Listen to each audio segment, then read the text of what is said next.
What would be a relatively typical Thursday for us today. Really trying to essentially cross every T, dot every I, making sure we're really clean in the 4 major special teams phases: kickoff return, punt, and punt return.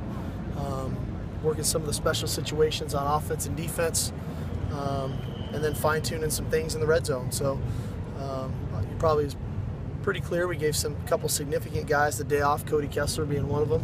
Just felt like he's had a great camp. He's worked really hard.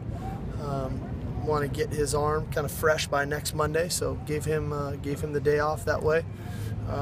Outside of that, it was good. I think we'll be better next Thursday. We'll be a little bit more crisp. We understand what we're trying to get accomplished, but for the first Thursday, not bad.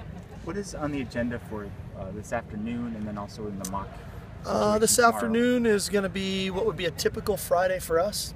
So we'll come in at 2:30, start our really extensive special teams meetings. Then we'll break to offense, defense. Then we'll come out at 4 o'clock for about roughly a 45-minute Friday walkthrough. And again, just fine-tuning all of the special teams aspects of the game. A few different scenarios on offense, defense, but it's very light. And then we take off to the hotel. We have meetings this evening, as we would before every ball game. We wake up tomorrow and do a walkthrough at the hotel and go over the game. And we'll try to recreate or create as much game-like scenarios and atmosphere as we can. So we'll have a modified Trojan walk. Obviously, there's a big festival over there this weekend outside the Coliseum, so it'll be a bit modified there.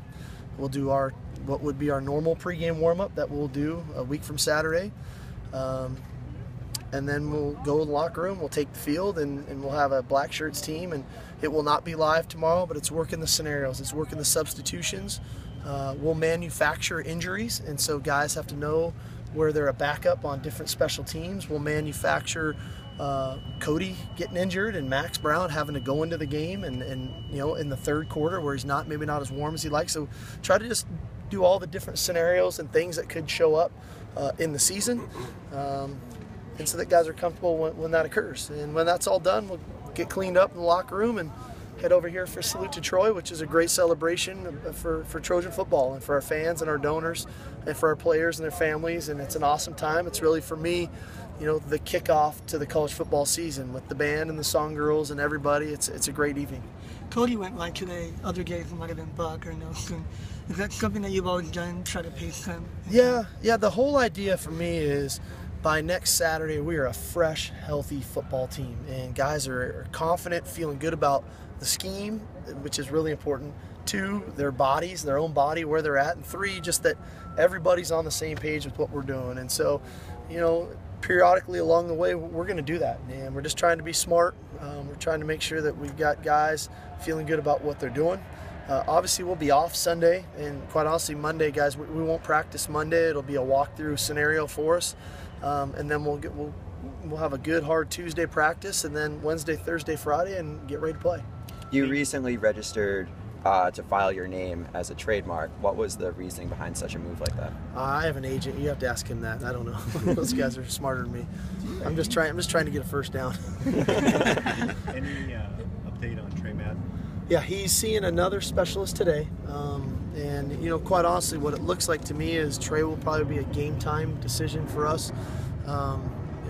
Those things, when you start messing with a running back and his feet or his toes, and the ability to push off, they just don't overnight all of a sudden get better. So we're trying to maximize his rest. We're trying to keep him off his feet as best we can, to get him as healthy as quickly as we can, and hopefully have him ready to go for next Saturday. What about Lamar Dawson? He doesn't seem like he's done much of anything lately. I'd agree. A little bit of a setback.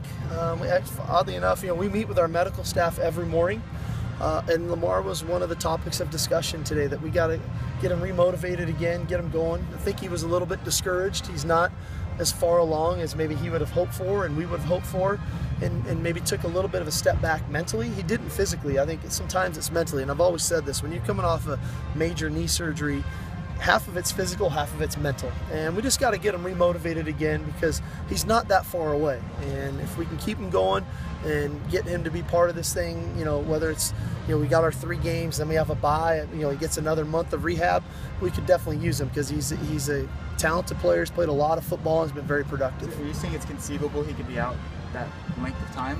Oh yeah, I mean, he's still not full go for us right now. And you know, the day they say he's full go, I'm not just going to throw him into a game and expect him to play. We're going to have to build him up and work him into playing shape to get him ready to go. 10 years ago, there wasn't a single Florida guy on this roster. Now you might have a half dozen starters from there. You know, what kind of athlete, you know, are Florida players kind of different than the California guys, and how crucial has it been? You know, have you noticed a change when you go down there to recruit, that they're more receptive to USC than they were 10 years ago? Arguably the best Florida player ever here, Mike Williams. So he was a really good player back then. Caught a lot of balls for us. But I think Mike started that.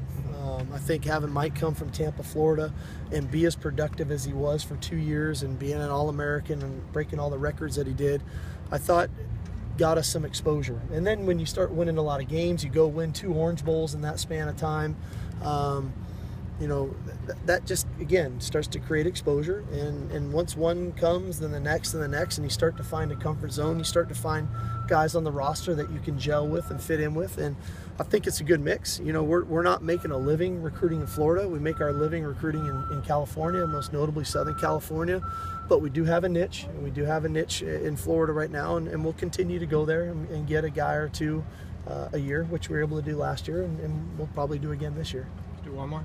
The trademark, is it Sark or Steve Sarkisian? Do you know which? You'd probably have to ask him. I really don't know. It was Steve Sarkisian. Sark, okay. I probably don't want people using my name in vain, so I just try to take care of myself. I don't know.